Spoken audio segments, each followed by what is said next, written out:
Captain's Log Supplemental. We've been assigned to assist with peace talks between the Umani people and their longtime enemy, the Belquanti. The summit has been going on for over 2 weeks and not much progress has been made. That was until Commander Pell deeply offended both parties by taking a sip of his water. Apparently both cultures have very strict customs when it comes to the order in which someone drinks at diplomatic events. After that, the dialogue between the two groups significantly improved. It seems they found common ground in their annoyance with her uncouth ways. Any way we can help, I suppose. But I'm a little disappointed that Pell wasn't forced into some forgiveness ceremony where he had to juggle torches while reciting apology poetry.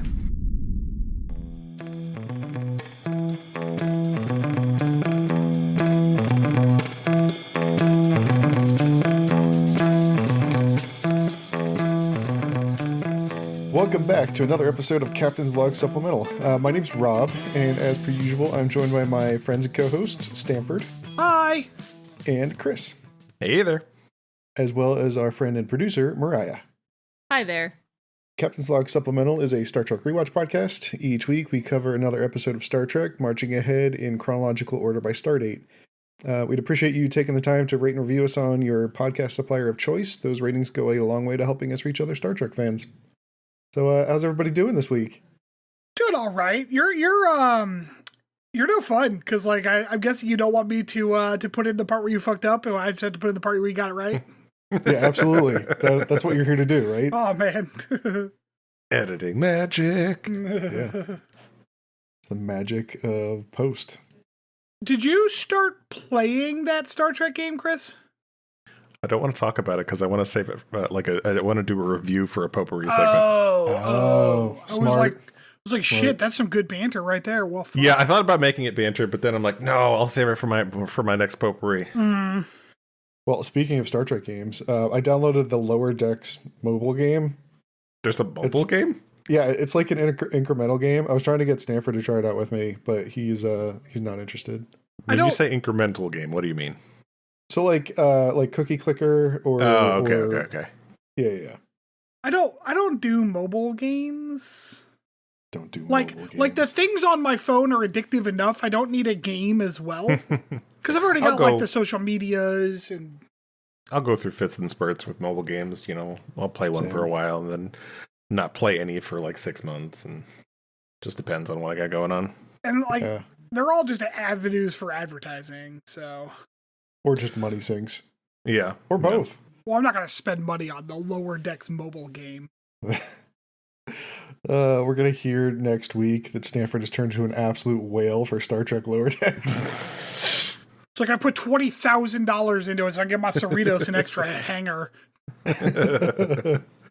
Oh, man. Yeah, because I don't know. I like those idle incremental games because I played Animator Dimensions twice, actually. You played it again? Yeah, I did. I've put some time into Cookie Clicker. So like I do enjoy those, but I just have them up while I'm working, and then like every once in a while I'll go over and click some shit and then go back to working. If it's on my phone, then as soon as I pick up my phone, I'm done working. I'm not getting back to it. Well, do I have news for you, Stanford? So one of the other things I signed up for today is Android is now beta testing their play our games on your Windows PC thing. You can totally play it on your second monitor. How does that not exist? So I mean, it does already. I've downloaded emulators for cell phone games before, and I just run a version, a VM essentially of Android on my desktop. It seems weird that it's not just a standard thing that we've been doing for decades, you know? Yeah. Oh, it is. You're not wrong. Yeah. So I guess I'll report back on that and include that as a Potpourri segment as well, Chris. A Potpourri segment. Rob talks about the Android emulation that Google has pushed for 20 minutes. That's right. Yeah, that sounds right. So anyway. Wait, hold on. One thing. Oh, what's up? I do still need a title for my video essay series. I'm not sure. Daystrom, what did you say? Daystrom Visiting Scholar? Yeah. It seems a little too highbrow. It's a little too in on the note. Like it's in too deep. Oh, okay. So I don't know if you like. Chris didn't say anything, so I just want to make sure like y'all are on the case because I'm really bad at titles. Was there a name for whatever Data was doing reciting poetry in 10 Forward? Being lame? I don't understand. Like call it like 10 Forward karaoke hour or something. I don't know. An ode to Spot. Ode to Spot. Because I have like deeper dive, but I'm like, that sounds a little orgasmic. I'm not sure that's really where I wanted to take this. Balls deep dive. The deepest dive. Stanford goes balls deep. Oh man. Oh man. The best part is, Chris, earlier today he was complaining about his child using the word balls. Nice. So, what was the context? He said something balls and then pointed at his dick. Sure. And I said that's not appropriate. And then Kelsey also said balls, and I realized that I can't win against his aunt. No, yeah, that's true. No, she didn't say balls. She said balls. Bulls. Like that's a lot of Philly right there going into that. Yeah. I mean, we're from the area. I heard that when I was working at Subway, and my manager or my supervisor was like, "Yeah, can you go get them saucy balls out of there?" And I'm like, "What the fuck is happening?" And she's like, "Yeah, I call them saucy balls because it's funny." And I'm like, "All right, fine." She's a good supervisor. I forget her name. So Star Trek. Yeah. This week's episode was season 3 Star Trek. Oh, listen, you. This week's episode was season 3, episode 8, Twilight. I don't know. Like, should I start with my disclaimer? No, you should not, because you're wrong. No. It's a personal disclaimer. Okay, sure. You really do like Star Trek? Is that what you're going to say? No. I do. I swear I like Star Trek. I'm not a fan of the amnesia storylines in general. Yeah, I'm actually with you on this one. Okay. Like, in general, in and media. I find it particularly annoying in like these kinds of Star Trek things because it's like there's no stakes here because it's an ongoing series. We know like next week we're going to be back to normal. So like I don't know, it just feels very artificial. This is also like pseudo time travel as well. Like we weren't like nobody was actually time traveling, but like the audience was traveling in time between the different periods. So, and I don't know. It's pure filler. It's pure filler. Nothing happened. I'm trying to think if anything actually came of this, and no, literally nothing happened in this. No. If we're believe it or not, this episode was actually chosen as the #1 fan favorite in an online poll conducted by UPN prior to the final 6 episodes of the series. Did that poll include this and then like episodes of a different show? Like I don't understand how this one was the best.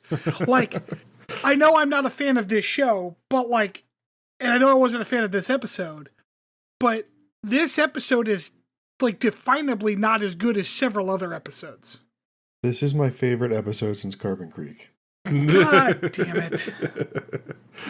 Are you being serious or are you just saying Rob? No, I'm being deadly serious. Like, I really like this episode.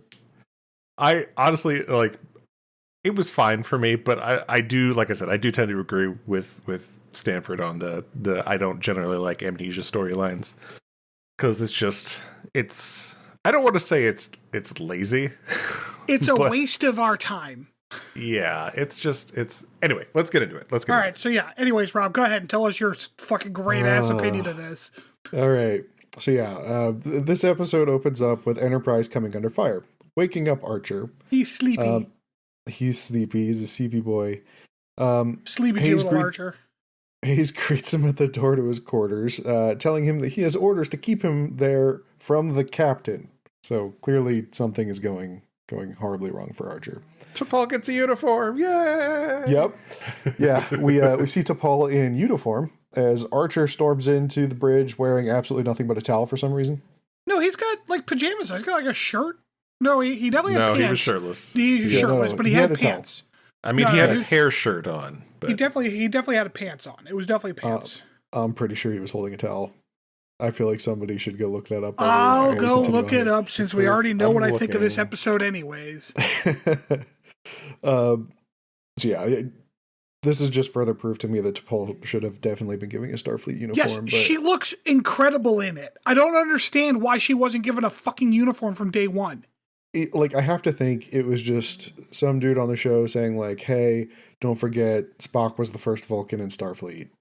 Like, they didn't want to break that continuity. Like, that's the one they chose to care about, I guess. He was most definitely shirtless. He definitely has pants on, but they are quite baggy. So maybe that's like, he's got like some green. They're pajama pant things. Green pajama pants, yeah. So, yeah. A live fact check like at a presidential debate. That's right. So, yeah, we see them all turn to the view screen as we see another giant Xindi bull annihilate the Earth. Bull. Yeah, this was the biggest orrery yet. It's fucking huge. Yeah. Cue the inappropriately jingly jangly Faith of the Heart. Oh my God. God. I guess I can't blame them because how do you act like this? But no one on theirs reaction seemed appropriate for, the entire Earth was just annihilated in front of my eyes. I feel like all they were missing was somebody just exasperatingly sitting down in a seat and sighing real hard. Yeah, exactly. That would have been just a slight bit less impressive. like No Name Dude could have even passed out. That would have been fine. This is complete shock, right? But everyone's just like, it's gonna be a lot of paperwork. Is what their faces look like. Yeah, so we come back from the break and see a definitely much older Archer with some lower back pain wake up in an unfamiliar room. I like how it's been 9 or 10 years or whatever since the last time we saw him, and he looks ancient. But when we went back in time at First Flight, he looked exactly the same, even though it was the same amount of time. Yeah. So I learned out something funny about the wig that he was wearing while I was. It was a researching wig? I thought they just dusted his hair. I thought so too. It was a wig originally intended for Saval, and they decided to keep it. Both Blalock and Bakula thought it was a good idea to keep it because they figured if he really was stuck on this planet under the care of T'Pol for so long, maybe she would have started cutting his hair like a Vulcan. Which he didn't really have the bangs though. No, but it wasn't his normal real short hair, you know? Yeah. I thought that was a funny little note. Actually, it would have been better if his hair was straight up Vulcan hair, like bangs and everything. Mm-hmm. Because if T'Pol was cutting his hair, that would have made sense. Yeah. But T'Pol also, her hair was different too. Yeah, she was wearing it in a long ponytail. Speaking of which, she comes into the room. I couldn't help but mentally gag, and I thought, gross, he married T'Pol. Not for Archer, but for T'Pol's sake. Yeah. And then she tells him, Jonathan, please sit down. And I was like, oh God, first name basis confirmed. Jonathan. Yeah, so T'Pol tells him that it's an important day and that she has something to tell him. And then asks him, what's the last thing you remember? So this is when we're cued in to the fact that, he's been unable to really form any long-term memory since an incident, which he then recounts. He remembers being in the command center. He and T'Pol leave, and he harasses her about joining him on movie night, because that's just a thing that seems to happen every couple of weeks on the show now. Yeah, they're going to be watching Rosemary's Baby. Yeah. Real horror movie. I've never seen it. I don't know if I've seen it either, to be honest. I have not. I've definitely seen movies that are just like it, so I'm not sure if I've seen it, How do you know they're just like it if you've never seen it? Because Rosemary's Baby is a famously tropey movie. Oh, okay. It's like the mother births the Antichrist. That's the plot of 7 different movies I've seen. Sure. Okay. That's fair. I'm not even sure if this is the one where the kid is named Damien or not, but it might be. Because there's also The Omen, which there's a new Omen coming out. I have seen The Omen, but I can't remember if The Omen was Damien or if Rosemary's Baby was Damien. Interesting. Well, Enterprise is going through some more spatial anomalies. One breaks part of the corridor that they're standing in, and part of a hole falls off and crushes T'Pol's leg, trapping her underneath of it. She tells Archer to leave her, but Archer, of course, stays to help, and then gets hit head on by an anomaly. Next thing he knows, he's waking up in sick bay, and Phlox informs him that the anomaly has left some. He's got brain worms. Yeah, he's got parasites in his brain. He's got a little Robert Kennedy action going on. Point. Oh God! Ooh, topical. Topical. So Archer can wind up recalling events prior to the anomaly, but he forgets everything he experiences shortly thereafter. Yeah, it's 50 first dates. Yeah. He's got the 51st dates disease. He's Drew Barrymore. Yeah. Yes. Yeah. So Trip and T'Pol have been having meetings with him to try and keep him informed of the situation that they've been in. But it's getting hard because he just forgets those daily briefings the next day. They still want to continue them though because they value his experience. Yeah, and I don't know. I guess theoretically, I don't know. This whole thing kind of bothered me because it's he has the same experience up to that moment. Very few situations are going to require him to remember shit from yesterday, right? It's stuff that he's going to need to know in the moment. I'm not saying he could be captain, but there's definitely shit he could do. Yeah. Sure. What bothered me more about it was I thought they were trying to say that they just wanted him to weigh in on situations that were happening that day. Right. Which would make sense. He's a competent captain. Because it's okay, well, you're going to forget everything I say in about 6 hours, but until then, here's what's going on today. What do you want to do about this, this, and this? Yeah. He can at least be an advisor. It was sad. I forget if it was at this point or if it's one of the later conversations where they talk about how they tried putting him in engineering, but it just got kind of awkward. I think that was a later one, but... Yeah, it was a later one. Okay. Because this is the one where, he's I thought of a way to improve the engines, and Trip's you did that a week ago, and it's working pretty great. Which is one of those things where it's then give him an updated schematic, including his improvements, so that he can just continue working on new improvements. What are we doing with this poor guy? Yeah.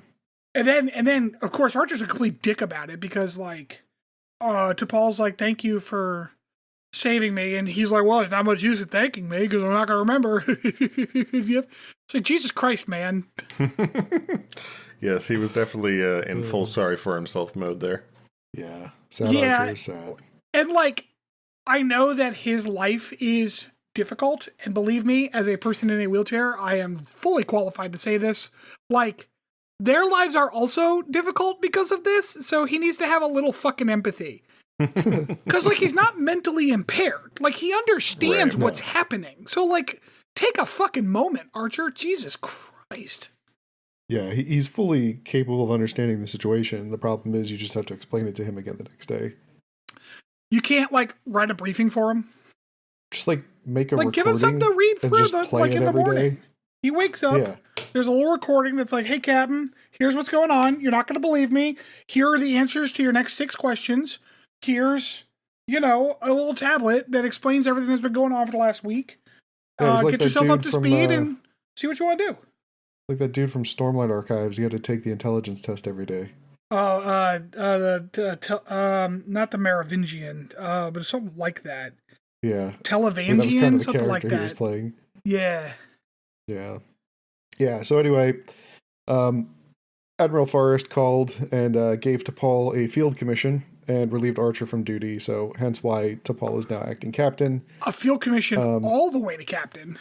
Yeah, from not in Starfleet all the way to captain. Yeah. That's quite the commission. Here it is. So at this point, this is where Phlox discovers that the parasites aren't from normal space-time. So some space worms. Yeah. Well, they're time worms, kind of? I don't know. Time worms. Time worms. We jump back to the future. At this point, T'Pol lets Archer know that they did track the weapon down, the Xindi weapon, that is, their WMD giant ball thing.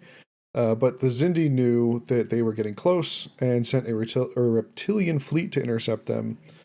The reptilians boarded, and one made it all the way to Archer's room. Archer stabs his neck with a statue. Okay, I have before Archer stabs him though. I don't know what key grip they hired that is like the strongest man in the world. But did you see how far everyone was flying when they got hit by the phasers in this episode? Like, they got the stunt ropes dialed up to 11 they're flying across the corridor. The guy who does that job just has so much fun. Just like, hey, watch this shit. Yeah. Yeah. It's got to be natural, so I keep him on the toes. Give him like some sort of like robot to help really yank him hard. Yeah. Yep. So we head back to the bridge where T'Pol grabs the helm, asks if the reptilian vessel that docked with them is still there.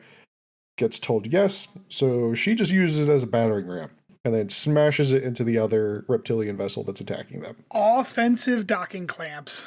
Yep. Yeah, this is the one time it actually held on to something. Some good docking clamps, I'll tell you what. Yep. Yeah, so we find out in the aftermath that Enterprise did lose 13 crewmen in the attack. Trip informs T'Pol that it's going to take at least 6 months. Oh, go ahead. I was gonna. Travis just like dies immediately. Is that why he's not here? Yes, he's like the right when they go cut to the bridge when the attack starts. He's just dead on the floor already. Oh, I didn't catch that. I was probably writing a note while that happened. He got all of 2 seconds of screen time in this. I guess Potpourri had the week off because I didn't see him at all. I was wondering. Okay. He got 2 seconds and he was dead in those 2 seconds. Yeah, like T'Pol wound up taking the helm from his backup. Right, I noticed that he wasn't there when T'Pol took the helm, but I was like, oh, shit, I don't know what Travis is doing. He was dead on the floor. And this is where I finally realized, I'm like, okay, this is why I don't care for this kind of shit, because like, it's the writers trying to do shit that they want to do, but aren't allowed to have any consequences.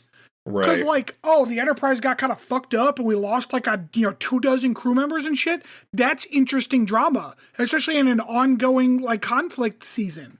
But not like none of that matters. Like, fuck it, we're gonna reset the end of the show anyway. So who gives a shit? So it's like this is what I mean by it feels like kind of lazy. It's and gross. What's annoying about it is because it's like it's a bottle episode, right? But they're using like events that are happening in the main storyline and just erasing it at the end. Right, like they're doing things for the shock value, but they don't have to deal with any of the consequences of those actions. Yeah. And that's like this lazy writing. It's just because the consequences are the interesting part, but that's also the hardest part to write. I guess so. Why I really liked it was interesting sci-fi. Like, I get what you're saying. Like, in the context of an episodic show, it might feel like cheap writing. But it was a unique concept. The actors seemed like they really had fun with it. It was a tight narrative. Like, they crammed a lot into a single episode this week. Yeah, but like, I don't agree that it was a tight narrative. I think that they actually crammed too much into it. Like, it was too sprawling, and the individual plot was not was kind of limp inside all of these like scenes that they just wanted to show people. That's what it felt like to me.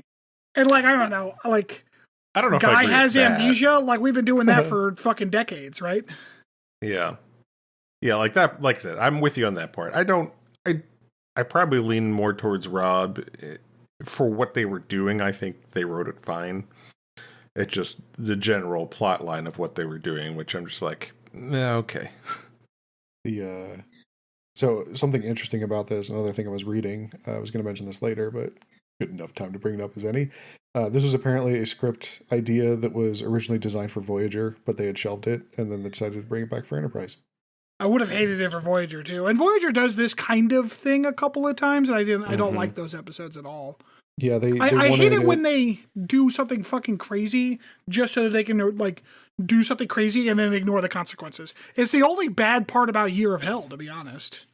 They wanted it to be Chakotay and Janeway. 7.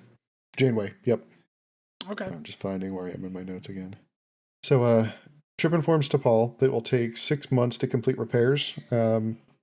After the debriefing, Trip also tells T'Pol that he feels that she was foolish for ramming the other ship. Trip is just a complete douche this whole scene. Yeah. Right? Like, what the fuck? He's such She a saved dick. them. Like, And I guess what- I guess he's trying to be like sad, like, oh, Travis died or whatever, but he just comes off as just a petulant dick.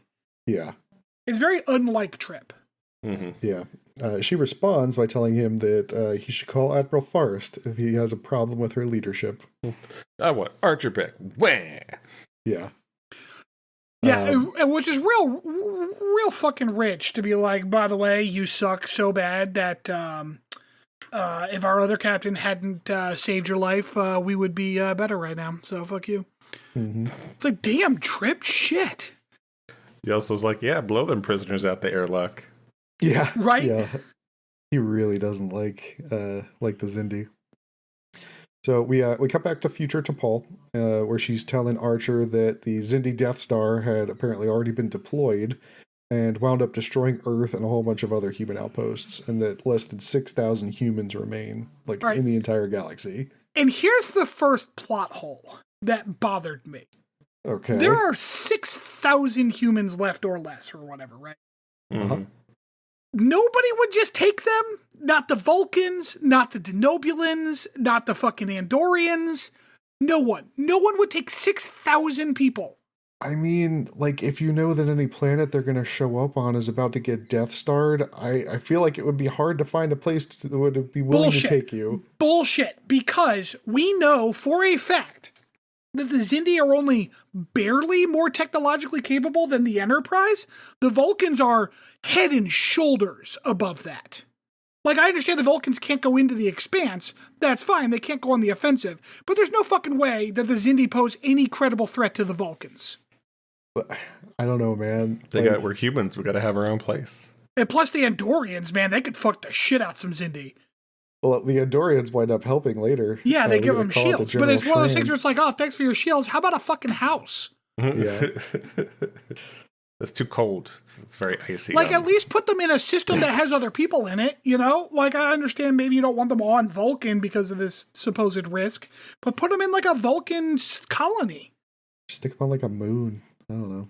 Or at least, like, Yeah. make them a Vulcan colony and then protect them with Vulcans or some other race that's, I don't know. It just feels so, like, what, I don't know. It's just gross. They should, to be honest, they just should set a bigger number. Because, like, had they said 6 million or 60 million, like, those are still very small numbers, considering. But, like, it's a lot to the point where it's like, well, maybe it's not possible to take 60 million people or whatever, although I don't buy that either. But, like, 6,000 people? Shit. Like, that's nothing. I think we've actually taken that many refugees, and we're terrible at taking refugees. Yeah. No. So, a visibly distraught Archer stumbles out into the colony that he and T'Pol live on Seti Alpha V. T'Pol informs him that Enterprise is on patrol in the system, and that most of the old crew are still on board. Y'all caught the Seti Alpha V thing, right? Mhm. I did, yeah. That's actually my deep dive. Fun.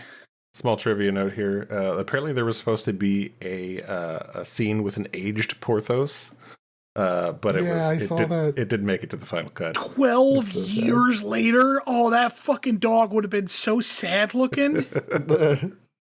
It's the future. I They also, live like, longer. they've been on Seti Alpha V for 10 years. It still looks like ass. Like they couldn't get any manufacturing up or whatever. It's like a Fallout village. Yeah, Yeah. it's like made of like airplane fuselages. Like it's not. Well, they said it was. They built it out of the parts of the ships Yeah, that all were right. used in the For a the year or convoy. two, it's the future. Like 10 years of today's standards wouldn't let the settlement look like that. Yeah. Well, I guess it depends on what country you happen to be in. Look, they're only 6,000 people. They don't have all the manpower. Yeah. Back in the past again, T'Pol receives Ambassador Saval aboard Enterprise. He very And this- snarkily tells her that the Starfleet uniform doesn't suit her. This was pissing me off too, because I was again like, Saval, just take the refugees. Just take them. Take them. Yeah. You have a ship that can hold all those fucking people. Like, what are we doing here? But Saval's like, bleh, bleh, bleh. Yeah, he wants her to abandon the humans and return back to Vulcan with him. He offers to also take Archer back to Vulcan for medical treatment, but T'Pol doesn't want to leave the crew.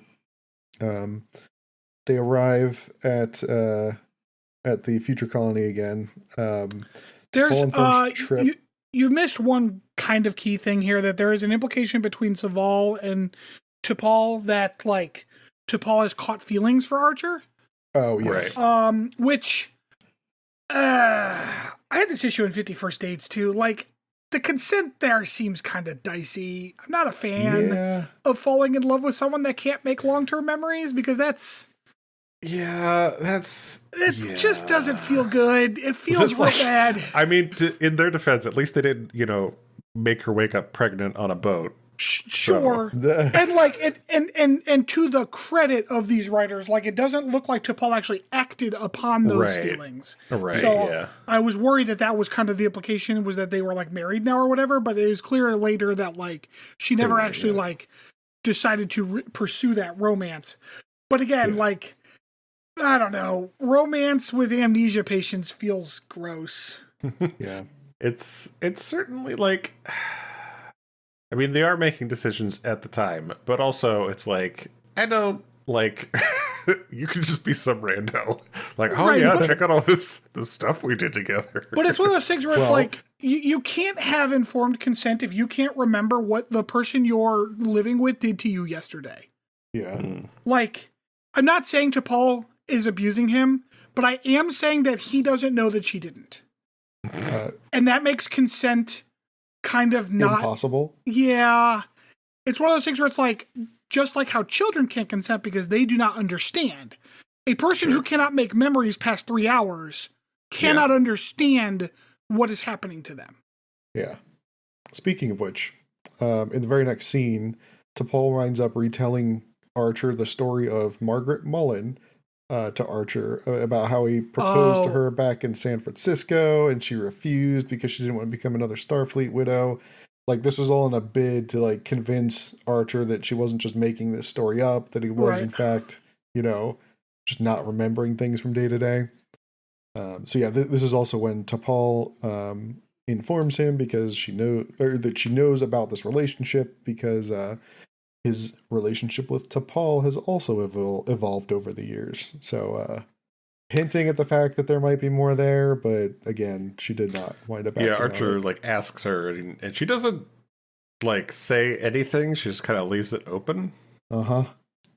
So she doesn't deny it, but she also doesn't confirm it. Yeah, which I don't know. It makes me feel like I mean, we know how T'Pol operates biologically. Like, does she Ponfar him? Like, again, like, and I mean that in a genuine, like, that's a consent issue. I'm sorry. Speaking of Ponfar, we get a doctor's visit from Phlox. Oh man, Phlox makes a house call. Phlox's hair is amazing, and so good. Though the effects crew aged his like alien makeup well, because it is different than human aging. So he's got like darker spots here, and his ridges are a little different. Like, it's actually pretty well done. It was pretty cool. So apparently he's been working with other doctors on Genobula to try and find some sort of a cure for Archer, but everyone he's worked with so far has said that there's no way to cure him. But Phlox thinks that he's managed to find a way, but he needs the power of a warp core or the warp core of a starship to do it. Okay. Why it has to be Enterprise, I'm not really sure. Well, so hold on. Oh God. So Phlox says, and this isn't too bad, that like the issue is that like no doctors could figure out how to deal with this. But what he did was he sought the help of like physicists and shit, because the worms are like outside of regular space-time. So it's like and then that's when they came up with the trick of like, well, we'll just bombard them with antiprotons. He says, I need the warp. This is only available. Like, we can only do this with the kind of power that is made in the warp cores of starships. Fun fact: how do you think energy is generated on planets? Yeah, it's just big ass warp cores. That's all they are. Because antimatter matter fusion is like the most efficient energy source in the galaxy. So, like, they just have big-ass fucking warp engines that are on the planet making power. Like, that's how it works. Yeah, but all they have are spaceship parts, Stanford. Where are they going to find a warp core? Yeah, you're right. I apologize. My mistake. I withdraw. Yeah, so they decide, okay, we're going to head back up to Enterprise because they conveniently still have a warp core. On the trip up, they find out that, we find out, apparently a few of them already knew, that Trip was made captain 9 years ago after T'Pol resigned her commission to go take care of Archer. Reed This is was also also promoted to captain. This is where we get the dumbest thing in this entire episode. Is it Captain Reed? It's, not Captain Reed, but it's certainly his goatee.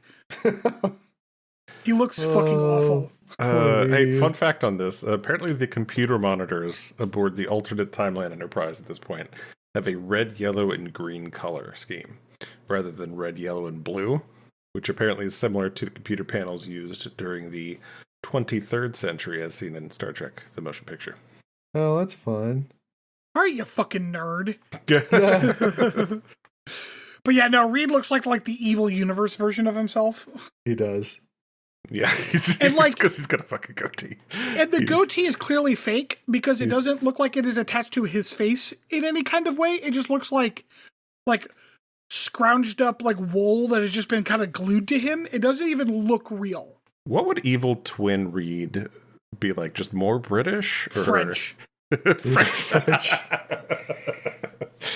No, this totally makes sense now why he winds up working for Section 31. Wait, Reed gets to go to Section 31 too? Sorry, I think he winds up doing that in some of the novels. I think that's maybe where I read that. Fucking Section 31 is just full of the worst fucking people. And not like, they're all evil, but I mean like they're completely incompetent. Oh, God. Yeah, so they wind up heading down to engineering to prep for the procedure. Archer and T'Pol dip out of the ceremony early. Archer lets T'Pol know that he's grateful for everything she's done.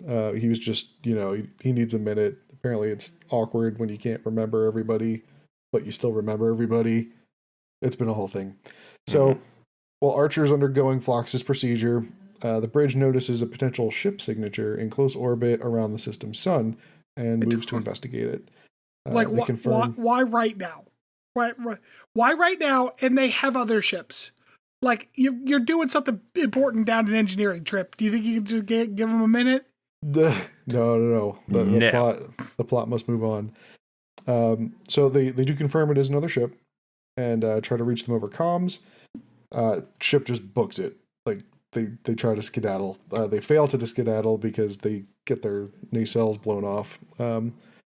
And they just haul that thing in the launch bay, presumably with the grapplers that I've just given up. I don't think we're ever going to see them again, which is very sad. We saw them that one time. I know. We need more grapplers in our lives. Phlox confirms that Phlox confirms that some of the parasites were removed during their procedure.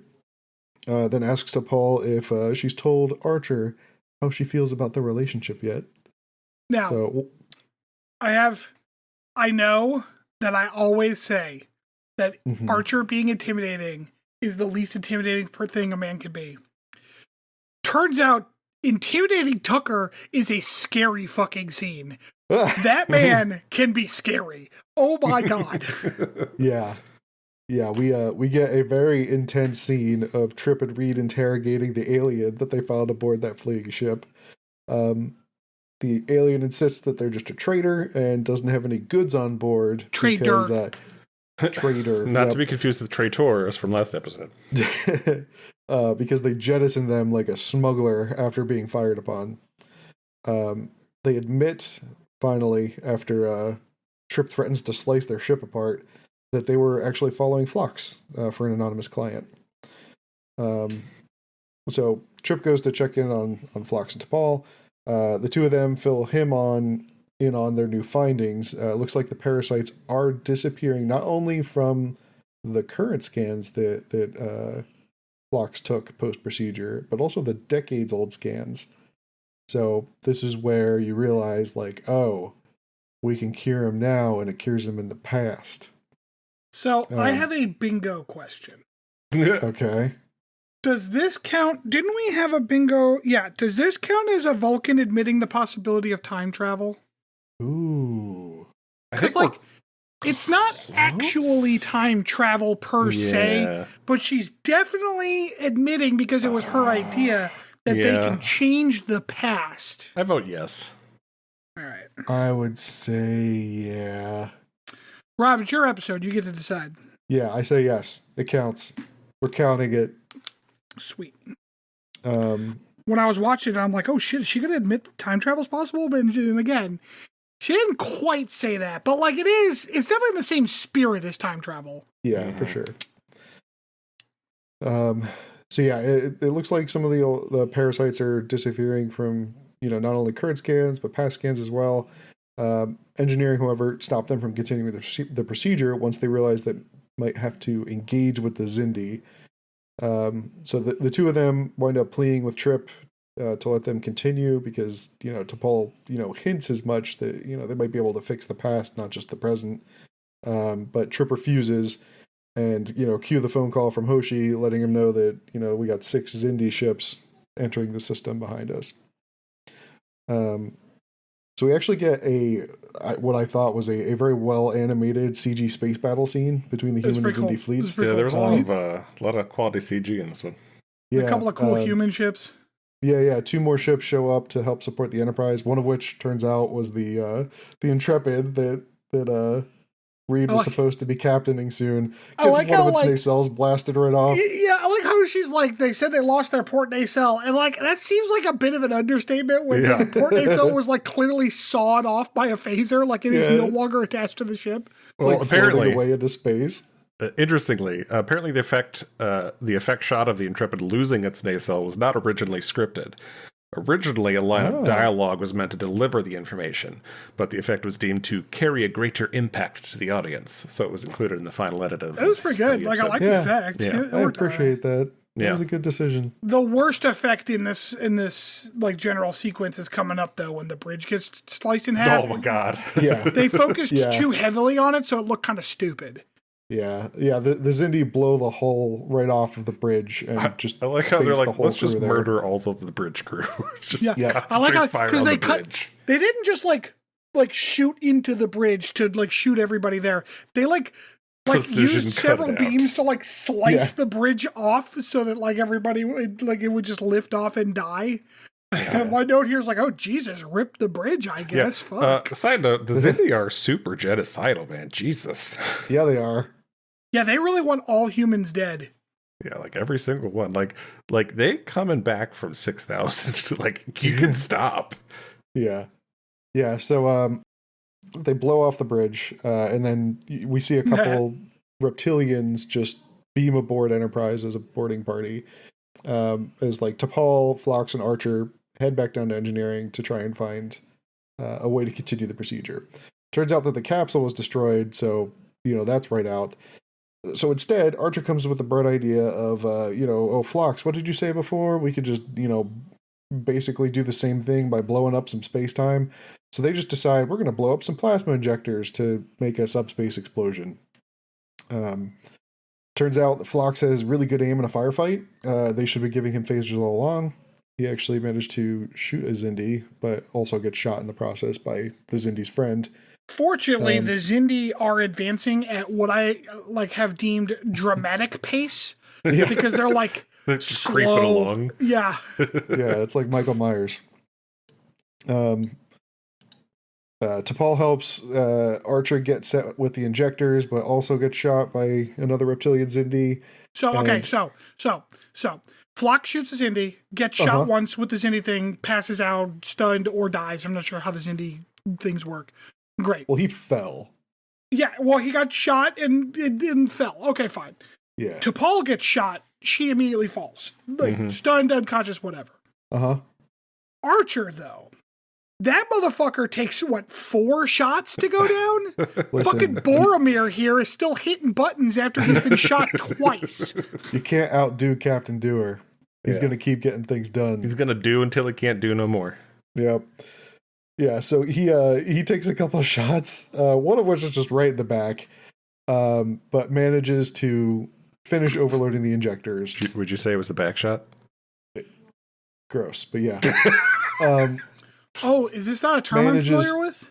Manages to blow himself up. We're just going to keep moving along here. Manages to blow himself and the rest of the Enterprise up, but in the process, destroys the space-time worms. So apparently that makes everything all better. What do you think would have happened if they had just killed him? Well, I was thinking that as he was getting repeatedly hit with disruptor blast. I'm like, if he dies, does that mean the worms like they can't be like cured or whatever? Or does they move on? Yeah, I don't know. Do they just hang out in his brain area so it doesn't matter? Like, what's the deal? Yeah, I'm not sure. Phlox and join his menagerie. Yeah, that would be a cool short trek. They should do that. But anyway, we then revert back to an unchanged past. Phlox and T'Pol are there as Archer comes to after, once again, being hit by that space anomaly. But no sign of parasites this time. Phlox just wants to keep Archer there overnight for observation. So T'Pol very kindly leaves him with a copy of Rosemary's Baby to watch on a little iPad, Star Trek iPad. I forget what those things are called. Pads. Yeah, they're just called pads. Okay. Leaves him with the pad. He weirdly asks her for a pillow, which she gives him. Okay, so the pillow was within his fucking arm reach. This is meant to be a joke. Like, haha, you'd make a wonderful nurse. Because obviously they're talking about how she was basically his nurse for 12 years. Right. But there's no context for her at this point. He just sounds like he's being... Sure isn't. The only way that this would have worked is if because like it's supposed to be a little throwaway joke, and not only is it stupid, but it's also kind of sexist. But like, if it was supposed to be like, well, he's got some kind of subconscious residual memory of the weird future or whatever, it only would have worked if he had been like, oh my God, I can get the light. I'm sorry, I do not know why I asked you to do that. That's weird. Ha ha ha, credits. Like, then it would have just been a stupid joke. But this is just fucking atrocious. Yeah, I'm sorry. Again, you do not tell the second in command of a starship who is a woman, wow, you would make a good nurse. Like, the optics of that are just fucking bad. Yeah. Yeah. Yeah, I mean, like, I could understand if they like had that type of relationship, like a jokey relationship. But like, that too. If it was Trip, yeah. Right, yeah, exactly. Or like, definitely if it was Travis, because, he's such a practical joker. He's a prankster. Yeah. But yeah, no, it just comes off like you're sexist, yeah. Yeah. Because, like, there's no reason for him to be asking her to do any of this. Well, I think it's just, once again, the writers of Enterprise showing that they really don't know how to close out an episode. Like, I'm very interested when we move on to other series. I wonder if the last, 30 seconds of other, Star Trek episodes are just as bad as these. I can tell you from firsthand experience over the last couple months, Voyager is not, and nor is Discovery. So I think it's just this show. All right. Yeah, I don't remember that being an issue in other series. That makes me feel better. Not like, as a general rule like it is in Enterprise anyway. Yeah, because it seems like in Enterprise, more often than not, the resolution is the worst part of the plot. Yeah. All right. So I know we had some feelings expressed towards the beginning of the episode, but on a scale of 1 to 5, with 0 being threshold, how would you guys rate this one? I'll start. It's not going to be at one end of the spectrum. I was originally feeling like a low 2. I think I've actually gone down to a 1. This episode was shit, and here's why. Oh my, that's harsh, man. Here's why. That's super harsh. Because it doesn't even have the laurel of resting upon it's part of an ongoing series, so it had to do something for that, because it did nothing. We learned nothing about any characters. We advanced absolutely none of the overall arches. And like I said, we had this episode with all of these completely artificial stakes because there was no consequences to anything that happened. And it's been the opposite of what has made this season so far so good is this fucking episode. So And I know you disagree with me, and that is fine. These are opinions that I hold very dear and to my heart, and I love you both. This was not a good plot. It was not very original to me. It was not very well put together. I did not care for it. So it didn't even have that, like Dead Stop. Dead Stop was a good plot, even though it was basically filler. To me, this did not even have that to fall back on. Yeah, I mean, for me, like I said, I didn't hate the plot. I think it was fine. I generally agree with you for not. I mean, it is filler episode, but it's Star Trek. Look, there's going to be filler episodes, so I don't take too many points off for that. I think what they did with it, as much as I don't like the general amnesia plot line, I think this was fine. It's a 3 for me. Dude, I gave this one a 5. Oh my god! I feel so terrible. You shouldn't feel like terrible. This episode. You're allowed to like stuff, Rob. It's okay. I like Waterworld. Like, what are we doing? Look, that is one of the classic, like, this is a terrible movie, but for whatever reason, I love it. Oh, I love every moment of it. Yeah, I don't know, man. I really like these episodes where they, like, I guess, explore the crew in situations they wouldn't normally have been put in. Yeah, I think this is too close to holodeck episodes. And I'm not like, I don't know, Rob, because like I have a hard time agreeing with you because like Tripp's character came out of nowhere. Travis died without even getting like a fucking line. Reed was Hoshi got one non-existent. line. Hoshi got a line, but she was non-existent. The only character we kind of theoretically explored was like maybe T'Pol is catching feelings for a man who can't remember more than 3 hours. So like, I don't know.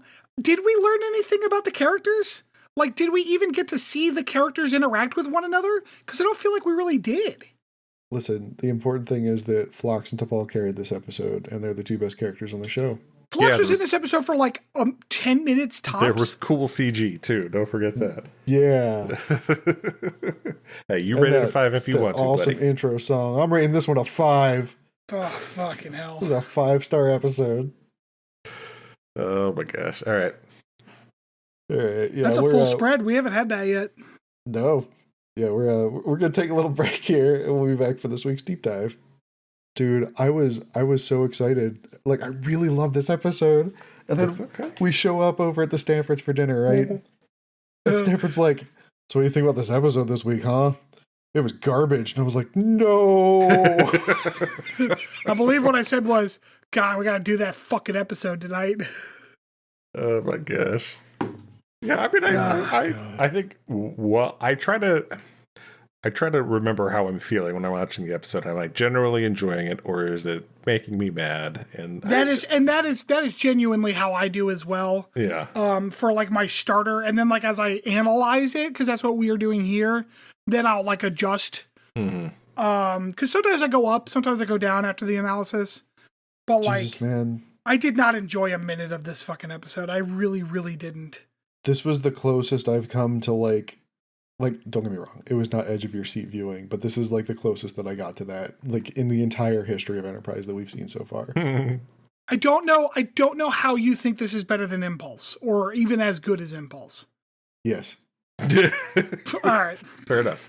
That also was a edge of your seat. There's no suspense. We know what was going to happen. Listen, I don't know what to tell you, man. I enjoyed it. The heart wants what it wants. It does.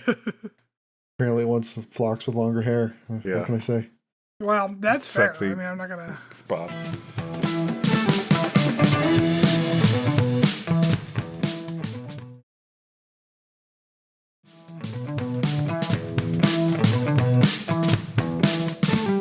All right. Welcome back, everybody. So as hinted at earlier, this week's deep dive is going to center around Seti Alpha V. So Seti Alpha V is, of course, the 5th planet in the Seti Alpha system. This is Seti Alpha V. Sorry. Yeah. Thanks. Thank you for that. At this point in history, Trip had described it as barely Mishara class, meaning that like barely classifies as like livable by humans. Back in TOS, we got an episode called Space Seed in season 1, where Enterprise and the TOS crew come across a space ark, essentially, that they realize is this early Earth model of spaceship from like the 1990s. The ship, the USS Botany Bay, they tried searching old Earth records, couldn't find anything about its history. So they decide, let's just wake up one of the sleepers in the space ark and transport him over the med bay for questioning when he wakes up. And they grab the Botany Bay and start towing it to the nearest star base. So anyway, turns out the sleeper they had just woken up was none other than Khan Noonien Singh. Yes, that Khan. He was an augmented human from the eugenics wars, literally like winds up ruling like a quarter of the planet. And turns out he's still got some of his like superpowers. He just kind of like bends the door to his locked quarters open. Makes his way back over to his ship with the help of Marla McGivers and bring the augments back on board Enterprise and just do a good old-fashioned space hijacking. Kirk and crew, of course, wind up winning the day and offer, for some reason, Khan and the other augments another chance at the life they were hoping for, although, not with great real estate. Seti Alpha V. After Kirk and the TOS crew drop Khan off there, not just Khan and his crew though, they also sentenced the woman who helped them to, I guess, hysteria and being McGivers. Your uterus took control of your brain. You have to also be exiled from Starfleet. She was a lieutenant in Starfleet, and they're just like, you get to go down too. It's fine. It's so funny because, they say in the episode that Khan is, one of the most charismatic people and one of the smartest people that has ever lived. Yeah. And, this woman just kind of got swept into his cult of personality. A cult of personality that swept up a quarter of the globe a century ago. But but then they're like, well, fuck you, bitch. You have to go live with your fucking augment friend now. So there actually was another Khan reference in this episode. There's another Khan reference in this there episode? Is. When Saval is talking to T'Pol, he mentions that an Earth convoy was destroyed in the Mutara system. That is the system in Wrath of Khan that, where the battle between Kirk and Khan takes place. Yeah, the nebula. Oh, that's funny. I didn't know that. Just layers and layers, man. I only know Seti Alpha V because he shouts it. Yeah. They wind up on Seti Alpha V, which at that point was still fairly habitable. The problem is that Seti Alpha 6 just straight up explodes shortly thereafter. I think they're only on the planet for a decade before the other planet explodes. And that causes the system's orbits, all the planets inside the system, to suddenly shift, at which point Seti Alpha V moves out of the habitable zone and winds up turning into a sandy, dusty wasteland of a desert. I'm not sure, I don't know if it's actually out of it, because it basically swaps places with, it becomes Seti Alpha 4. It moves closer to the sun, right? Because, they didn't know it was Seti Alpha V when Chekhov and, I don't know, disposable black dude, oh, no. It was the 80s, you get what you get. I don't know, they said that they thought they were on Seti Alpha 4, I think?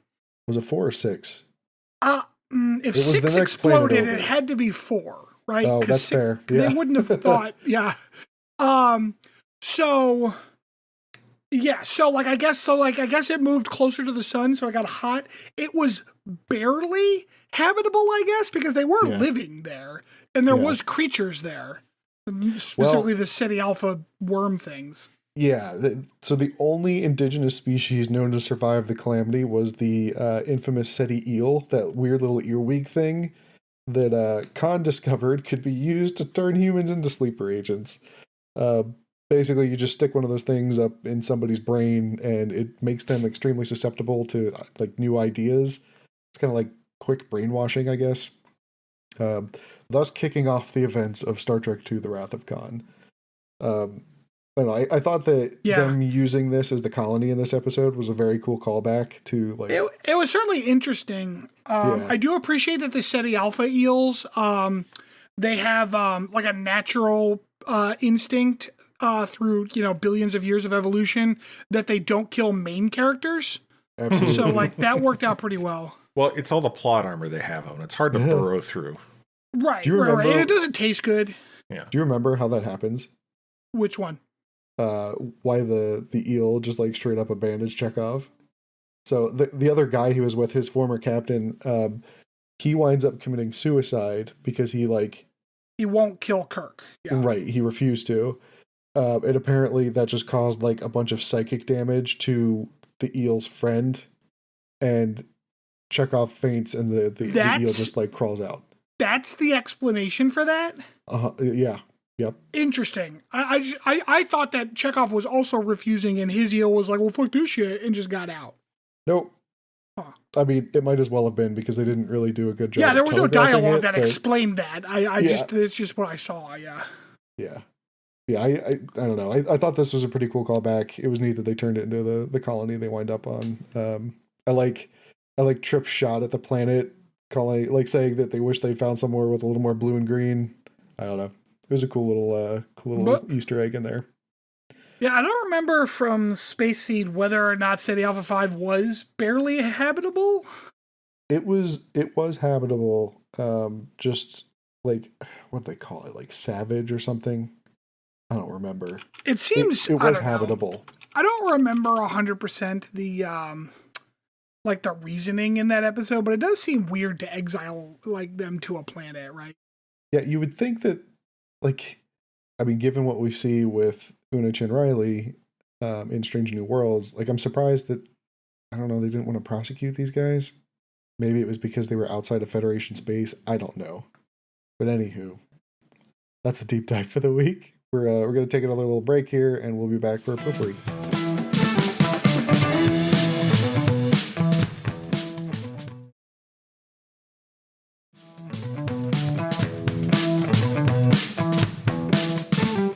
Welcome back, everybody. So for Potpourri tonight, we're going to do a little game.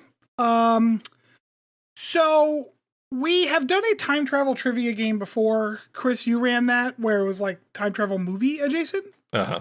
But it was not actually not adjacent. It was about time travel movies. But it was not about Star Trek, other than the fact that this was a time travel episode. So Right. I have devised a simple game where I'm going to read to you the blurb. There's a section of Memory Alpha that's all about time travel events that have happened in the show.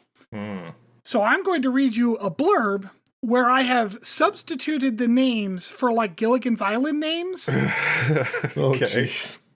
And you have to tell me what show it's from. Okay. Oh, and it's only Chris that's playing, right? Now, I did not grab a bunch to do, so I'm going to kind of jump around a little bit in this because I don't want to do just because they have them in order of air order. So they have them in chronological order. So it's all the beginning ones are in Discovery and so on and so forth. Every show is a possibility except for TAS, oddly. I didn't see any from them. Okay. Oh, thank God. But everything else is here. So we will start. Okay. Someone keep score for me. And like I said, is the first person to shout it out. I said not it. Fine. It's not like we have a producer or nothing. I touched my nose too. Hold on, let me get set up for this. You have to keep score because you're going to win anyway. How many do you have? Questions? Yes. I have never had to as- keep score in any of these games. I'm never as prepared as you think I am, Chris. So, I don't know. I'm going to stop after 10 or 11 of them. Okay. All right. I'm making a grid here. A grid? Jesus. All right. Go ahead. All right. Y'all ready? So, first one to shout out. All right. TOS, Discovery, Voyager. Oh, okay. Rob got the first three questions. I'm going to keep going. All right, awesome. I'm winning. Later that year, officers Skipper, Gilligan, and Marianne traveled to Earth's early 20th century and back via the Guardian of Forever. TOS. That is correct. I actually heard a tie on that. So I'm going to give you both a point. All right. All right. Mm-hmm. In 2258, the Minnow was transported via a time crystal generated wormhole to 3188 in order to prevent Control from becoming sentient and destroying all life in the galaxy. TNG. Incorrect. Control. Shit. Hold on. Voyager? No, that one is Discovery. Discovery. Oh, okay. Yeah. I believe 3188. Yeah, that's the one where they get kicked all the way into the future. Right. Yeah, that should have given it away. Oh. Yeah, I stopped watching like halfway. Oh, yeah, the season. year should have given it away. That's super far.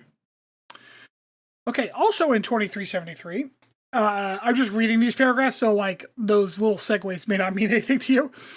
An encounter with the 29th century timeship Aeon threw the Minnow back to 1996, while the Aeon Voyager. crash landed. Yeah, good job, Chris. Oh. I heard 1996. I'm like, oh, I know this one. Yep. In 2381, Gilligan was accidentally sent back to 2259 by the Krolmuth B portal on Krolmuth B when fellow shipmate, the millionaire, accidentally activated Strange New it Worlds? with his camera. That is correct. You know which episode? It's the boiler Is one. that the lower boiler, and decks? that's the crossover. It is. Yep, it is the boiler Yeah, one. okay. Yeah, Rob, don't be afraid to interrupt me. I know you don't like interrupting, but Chris is not. So you were really at disadvantage. I'm just going to mute myself. I'll shout out the answers, and you'll just have to give me points because it's really just a technical mishap. The USS Minnow first experienced time travel in 2266 when an emergency cold start of its warp drive slingshot the ship and its crew 71 hours into the past. TOS. I heard Rob first on that one. It may have been just a proximity thing.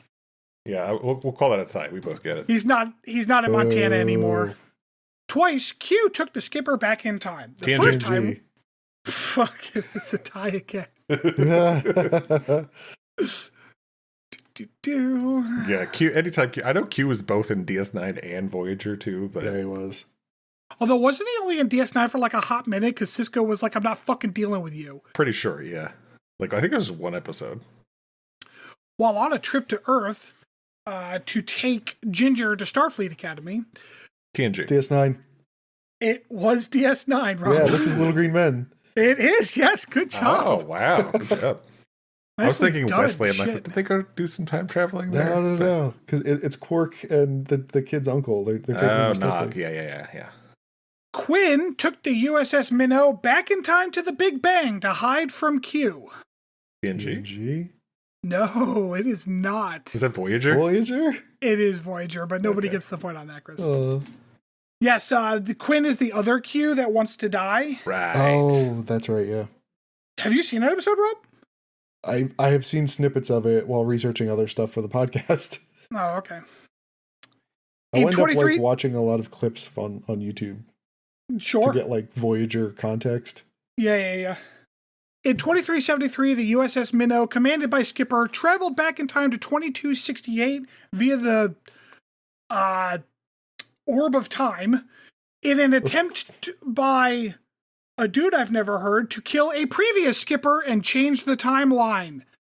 The crew of the Minnow stopped that guy without any notable damage. The previous skipper was Kirk. TOS? No. Hold on. Oh my god. I know, Rob's so mad at himself now. Hold on. Is it Strange New? No. Is it Lower Decks? Can I It say is not. Rob, go ahead. Generations. No. No? No. In 2373, the USS Defiant, commanded by Captain Sisko, traveled back in time via the Bajoran Orb of Time in an attempt by Arn Darvin to kill James T. Kirk and change the timeline. That's this Trials is and the triple- Tribulations. Yeah. Yeah. Yeah, I decided not to do the movies because there's a couple of those, but they seemed a little too silly. All right, what are we at so far, Chris? That was 9 questions. All right, and what's the scores? Let's see, 5-4. Me. Oh shit! All right, let's see if we can get it tied up. Okay. Marianne, unknowingly at first, traveled back in time to Earth 1893 while investigating an alien species that was later found to be ingesting the neural energy from humans of that time period. The aliens acquired their sustenance by traveling through a portal to that time and place from Davidia 2, and were able to shield their presence from outsiders by being slightly out of temporal sync with everyone else, disguising their presence further by taking advantage of local cholera outbreak. Skipper Gilligan, the millionaire, his wife, and the professor soon followed to retrieve Marianne, and assess the situation. This is TNG. It is TNG, yes. Yeah. Is this the one? This is Time's Arrow. Yes. This is where they go back and meet Mark Twain and shit. Yes, that was the next sentence, was that they were going to meet Samuel Clemens. Yeah, because like they find Data's head in the Samuel mine, Clemens. and it's like hundreds of years old and shit. Yeah. Yes, yeah. Data is the one who ended up traveling back in time. All right, I have one question worth 3 points, though. Fuck you. How many episodes, closest without going over, how many episodes of this show and Star movies, Trek in general? Star Trek and the movies include time travel as the plot. Time Jesus travel. Christ. So like this episode doesn't count, for example. Like because no one traveled through time, time travel. What about like Discovery? Is like anything after they moved into the future? Is that considered time travel, or is it just the one where they skip? The one episode where they jump ahead is the episode. Okay. But like Mud doing that time travel repeat thing, that counts as one as well. Oh, that's a fun episode. 73. Jesus. I don't know. 10? 10. Well, The game is closest without going over it. He said 73. I did too, which is too bad too, Rob. Rules. Too bad because the answer was 70. Oh, come on. Chris, This is why write I down hate the 3 Price points. is Right. This is gamesmanship, baby. Woo. Should have just said 1 just to rub it in. Yeah, 70 episodes of that list. You were Counted them shockingly myself. close, and I know you just threw that number out of your ass too. Yeah, I was shocked when I first realized how many there were, because that's, yeah. So, all right, cool. Well, thanks again, everybody, for joining us for another episode. Does anyone have anything else they want to tell the beautiful listeners about before I wrap? I have one trivia before. Oh, shit. Oh, I see what you're saying. I thought you said you have a trivia to share. I also interpreted your sentence that way. All right, well, Whew. I'm sorry to disappoint you. I do not have anything to share. Okay. Well, with that then, check us out on all of the various platforms. We are on YouTube now. We are actually getting a fairly good showing there. So hopefully we're pulling in some new listeners, etc.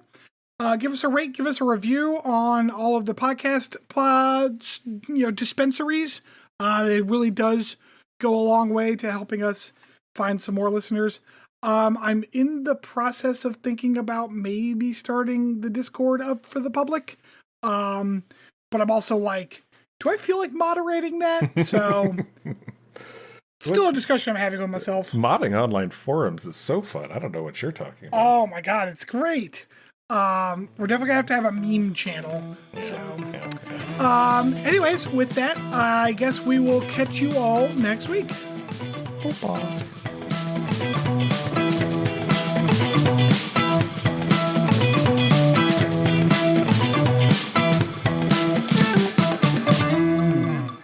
Thanks for listening to Captain's Log Supplemental. You can follow us on Twitter at PodCLS or send us hate mail at podcls3@gmail.com.